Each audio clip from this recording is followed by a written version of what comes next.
Good evening, I'm Parikshit Luthra. You are watching Newscentre. The first person outside the Tata family to head Tata Sons, the holding company of the conglomerate's sprawling business interest, Cyrus Mistry, was killed in a car crash in Maharashtra's Palghar district. The 54-year-old Mistry had served at the helm from December 2012 till October 24, 2016, when he was ousted. This sparked a long drawn-out legal battle that finally culminated in the Supreme Court ruling against Mistry and in favour of the Tatas. Tributes poured in from Indian industry, with top industry veterans taking to social media to offer their condolences. Prime Minister Narendra Modi called Mistry's death a huge loss to the world of commerce and industry. We're now joined by someone who worked extremely closely with Cyrus Mistry, Dr. Mukund Rajan, former brand custodian of the Tata Group and a member of the Group Executive Council that was appointed during Cyrus Mistry's time as chairman of Tata Sons. Mr. Rajan is currently the chairman of eCube Investment Ventures. Mr. Rajan, thank you for joining us. Indeed, a big loss for his family, for the industry. Give us a sense of how you remember Cyrus Mistry. Well, we've all seen the photographs of Cyrus, I think, with a smiling face, the jovial demeanor, very informal with most people that he would meet. And that's the sort of image one would preserve of somebody very, very easy to get along with, feet completely grounded, somebody who had no airs and was truly committed to just delivering on the massive responsibility he carried and doing the job well. Somebody who cared deeply about people, who cared about communities, and who understood the huge responsibility he was carrying as Tata Group chairman. So massive loss, I think, for the country. He had so many decades ahead of him when he could have contributed so much more. And possibly the smartest person I've ever met in my life. Huge intelligence, extremely well-read, and deep caring and concern about people. Those are my memories of Cyrus. Right. He took over as the youngest chairman of the Tata Group at the age of 44 in 2012.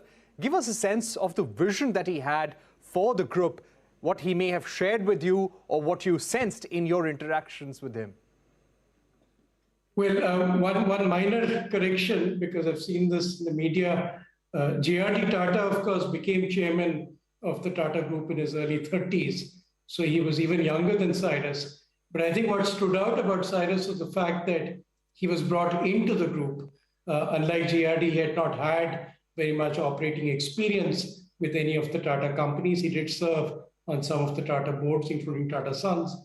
But he came in, therefore, with probably what was a very objective view of what needed to be done to ensure that the group was prepared for the next phase of growth. Under Ratan Tata, the group had achieved huge heights. It had grown 10 times in the decade before Cyrus took over the mantle from Ratan Tata. It grew from a $10 billion corporation to a $100 billion corporation.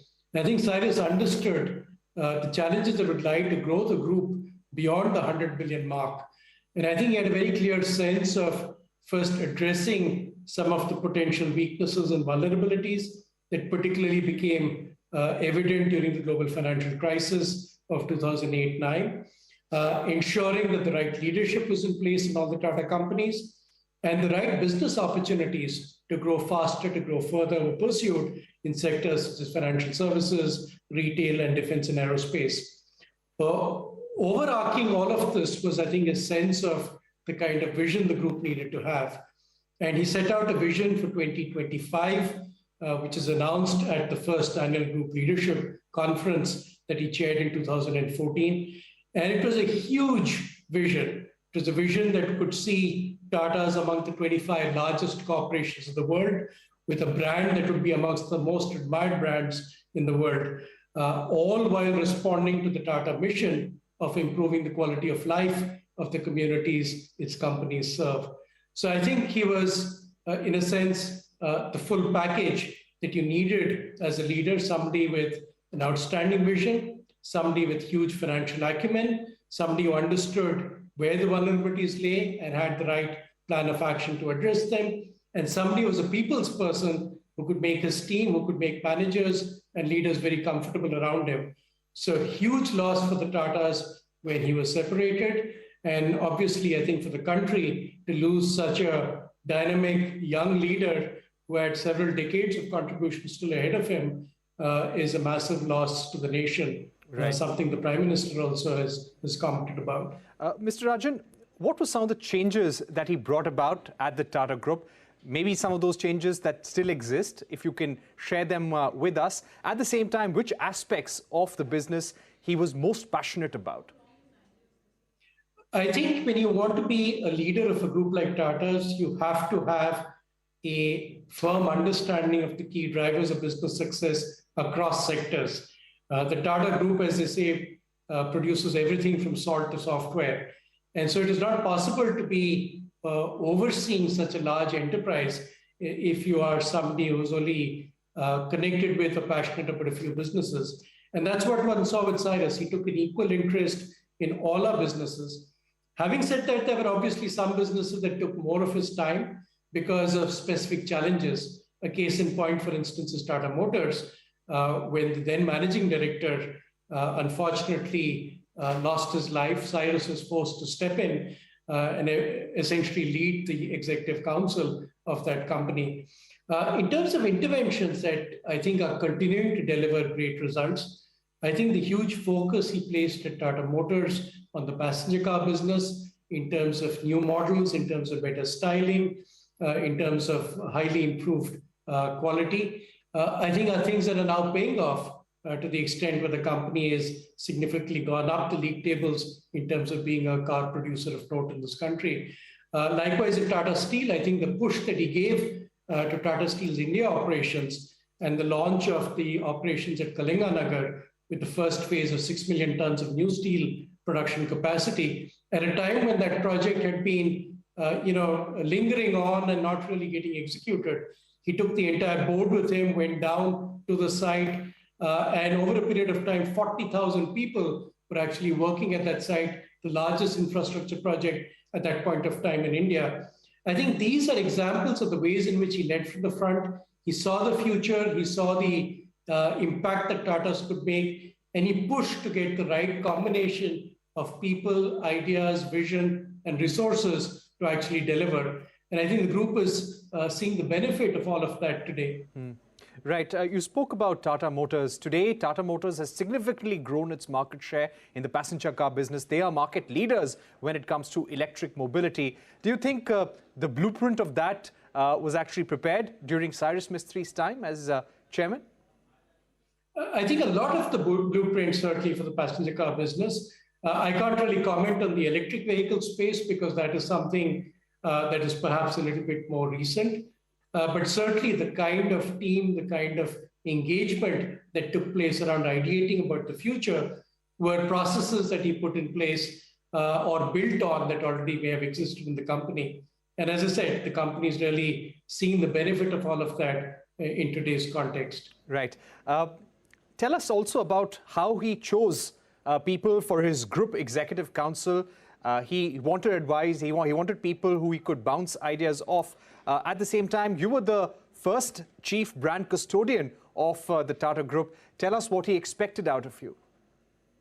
So the role that he created for me was something that didn't exist before. He called it the brand custodian. And very interestingly, besides the normal focus on the corporate brand and on corporate communications, he insisted on folding in responsibilities for ethics. So he made me the chief ethics officer and responsibilities for CSR and sustainability. At that time, India had just come out with the requirement under law to spend 2% of net profit on corporate social responsibility. So he made me the chairman of the Tata Global Sustainability Council.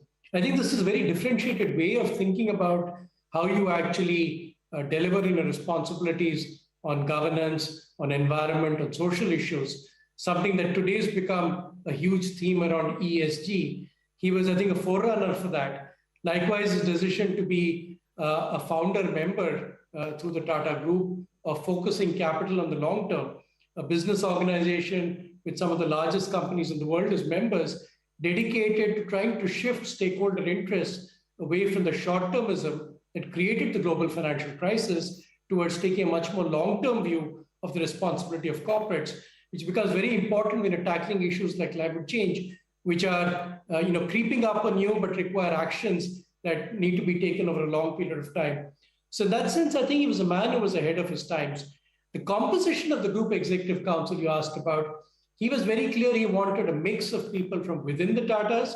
So there would be continuity, there would be a sense of comfort that a large part of the group would feel that people from within have also been elevated, everyone would get an opportunity. But he also wanted lateral entrance, people who would bring fresh ideas, would come with new thinking. So the portfolios of HR, for instance, business development and strategy were handed over to people who came in from outside with a new perspective. And I think this is what a group like Tata's needs, the right mix of commitment from the past, loyalty being rewarded, and consistency in terms of strategy and planning, along with fresh inputs of ideas for the future that can take this great group to even greater places. Right. Mr. Rajan, his ouster from the group in October 2016, how did it really affect him? We saw a very bitter corporate battle take place post that. Mr. Mistry also didn't take it very well. He wanted to take the issue to the board. And then we saw that legal fight that went on for several years. When this news came to him, how did he take it and how did it affect him all these years? You were someone who knew him very well. Well, an event like that can be obviously extremely depressing. It creates a huge amount of angst. And then to take on a corporate battle of the proportions this assumed obviously requires massive stamina and staying power. And the fact that he stuck it out till the very end, including the appeal which was made to the Supreme Court recently in this year, which amended some of the earlier judgment of the same court, speaks a lot about the individual and his determination to see something through till the very end. He obviously would not have been pleased with the turn of events and the final course that all of this took. But I think he was a realist, and he was somebody who was able to accept disappointment from time to time. He'd say, take it on the chin and move on. He was somebody who was used to dealing with a huge amount of pressure, even when he was Tata Group chairman. Every one of the companies would throw up periodic concerns and issues from time to time. He had learned to take all of that in his stride. So he would not obviously have been happy about what eventually happened, but I think he had the self-control, the stamina to be able to see it through till the logical end that he possibly could. I think stakeholders will acknowledge that by and large, a lot of what came out reflected his commitment to taking this group to a stronger place. Under his reign or his tenure, the group did very well. It outperformed the Bombay Stock Exchange sensitive index, and this it did without including the performance of its best performing company, which is Tata Consultancy Services. And I think after he left the group has gone on to do even better, which suggests that he left it in a strong place and it has gone on from strength to strength. So I think he would have been pleased as a continuing shareholder of the Tata Group, of Tata Sons, that the group has done well. He would have been sad that he was not there to continue to play a role, at least on the operating side. And I think he would have just recognized that it was time to move on and do other things. He'd started becoming a venture capital investor. He was obviously assisting his brother and members of the family in the Shapoorji Pallonji group. And I think those would have kept him quite busy. And I think, therefore, the loss today for all of us is huge because he has paid a price, his business has paid a price, and obviously he's no longer with us to share his fantastic ideas and visions for the future for this country and for the business world. All right. Thank you, Mr. Rajan, for joining us. We're also joined by another member of the Group Executive Council of Cyrus Mistry. Professor Nirmalya Kumar is joining us. Professor Kumar, give us a sense of your interactions, any anecdotes you remember at this juncture. We were reading a few pieces, and it seems that you had met him just a few weeks back. Yes, good evening to everybody. I'm sorry if I'm going to be a bit faint because I'm just outside the Calcutta airport trying to get the flight to Bombay for tomorrow's funeral. But let me just say, we started off as colleagues. Of course, I was working for him. He was my boss. And over time, we developed a friendship. And the reason for that was his human qualities. He was extremely thoughtful. I loved that about him. The other thing was that he saw each business as working in a different industry. And he always urged everybody, let's try to understand what is the logic of each business and then try to see what are the strengths and weaknesses of our companies in that industry and not, have a broad brush kind of answer where all companies we treat and all industries we treat the same. So he was very, very thoughtful that way. He spent a lot of effort trying to understand each industry, its logic, its key success factors, and the company's strengths and weaknesses. The other thing about him was he was a boss like no other in terms of promoters. Even as a promoter, he allowed me to sit in the room in front of others, openly disagree with him, and sometimes even violently so, because we knew that both of us were trying for the same objective. And our objective was to make the group a stronger group and to leave the group in a better place than when we took it over. And the fact is that his strategy document 2025 is the one that was followed by his successor. So it shows you that in terms of strategy, the thinking that he had was pretty solid. Now, as a human being, he was a wonderful human being. He was funny, he was charming, he was humble, he was honest, had the highest sense of integrity. And I'll just tell you a little story, for your listeners. We were in the Zurich airport checking out one of our companies which had set up an operation over there. And, at the end of about 4 o'clock, we are going back to the hotel. And he tells me, Nirmalya, do you know this hot dog stand outside the Zurich train station? I said, yeah, he's a very famous hot dog stand. He said, Nirmalya, can we stop over there and buy a hot dog? And so here we are, at 4 o'clock, stopping in front of the train station and buying a hot dog from a guy on the street for 5 Swiss francs. And, that was just, he could love something as simple as that, even if he ate at the best restaurants and he was a billionaire. And that was the very human side of Cyrus, He really was a good friend, a good human being, a great father, and a great husband to his wife. And you can see that everybody who met him and spent any time with him at the Tata Group could not say anything negative about him, even in the heat of the battle. The people who said negative things about him were outside the Tata Group, because they were trying to basically, get in with the Tata Group. But the people who worked with him at the Tata Group, not a single one of them had anything negative to say about him personally or professionally. And that is right. The best Mr. Kumar, mettle of the man. Yes. Right. Mr. Kumar, one question, and we had asked Dr. Rajan about this as well. When he was ousted in 2016, that must have been a big setback for him. How did he take the news at that time, and what drove him to keep this legal battle on all these years? How did it affect him as an individual, as a professional?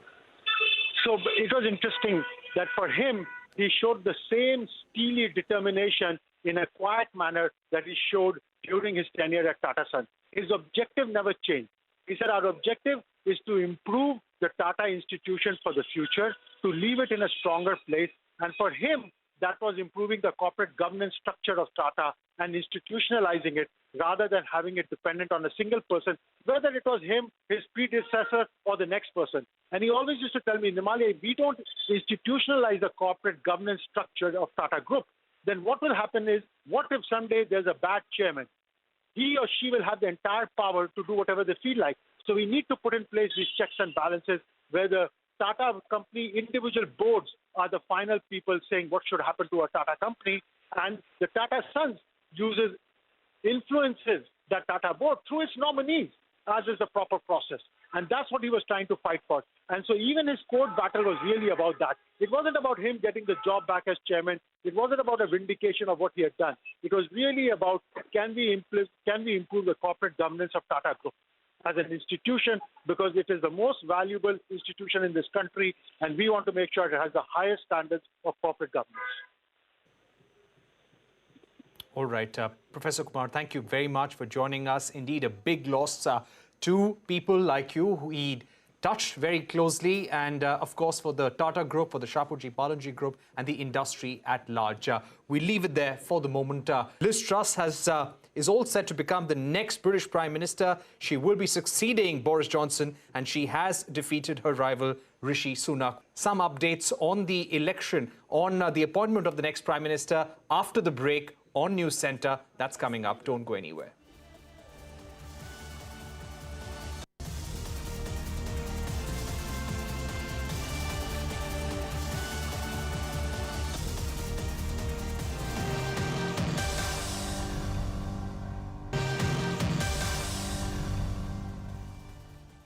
Liz Truss will be succeeding Boris Johnson as the next Prime Minister of the United Kingdom. The 47-year-old Foreign Secretary defeated Rishi Sunak by over 20,000 votes in the Tory leadership battle. She secured 81,326 votes compared to Sunak's share of 60,399.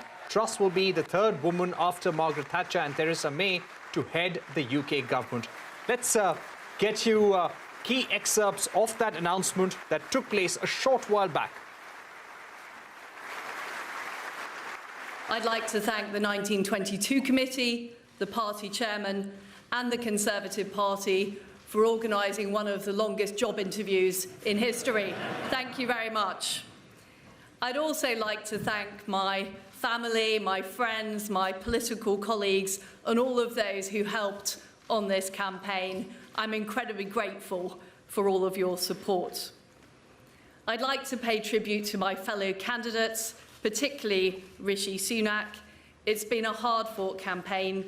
I think we have shown the depth and breadth of talent in our Conservative Party. All right, let's go across to Chris Curtis of Opinium Research, who has been tracking this election in the UK very closely. Chris, thanks for joining us. Give us a sense of what really worked for Liz Truss in this Conservative Party vote. Well, it's not so much what worked for Liz Truss as what really didn't work for Rishi Sunak. He ended up being fairly unpopular with the Conservative Party members. By the end of this contest, they were the ones who have decided the result. And the big mistake he made was bringing down Boris Johnson, the previous Prime Minister. Conservative Party members thought that that showed disloyalty, and they thought he sort of stabbed his previous boss in the back. They didn't respect and trust him for that, and mostly driven by that, they've voted for Liz Truss instead. Right. And according to your own research and your own surveys, what do people of UK want most from the new Prime Minister? Oh, I mean, there's one thing that is overwhelmingly wanted by the British public right now, and that is a response to the cost of living crisis. It's completely true that the biggest problem people are facing is rising energy bills this winter. They want to know how the government is going to mitigate against some of the problems that will cause. And I think we're probably going to hear an announcement from Liz Truss on that over the coming days. Right. And any idea what will be Rishi Sunak's political future? Very difficult to tell at this stage. I think the most likely outcome is that he returns to the backbenches. He doesn't serve in Liz Truss's government. He's been putting forward an argument during this Conservative leadership election about fiscal responsibility, the idea that the government just can't spend money willy-nilly and has to be really responsible about how and where it prioritises government spending. I imagine he's going to not serve in Liz Truss's government and continue for the next few years putting forward that argument and hopes that even though he didn't manage to win this time, he can at least be right in hindsight. All right. Thanks very much, Chris Curtis, for joining us.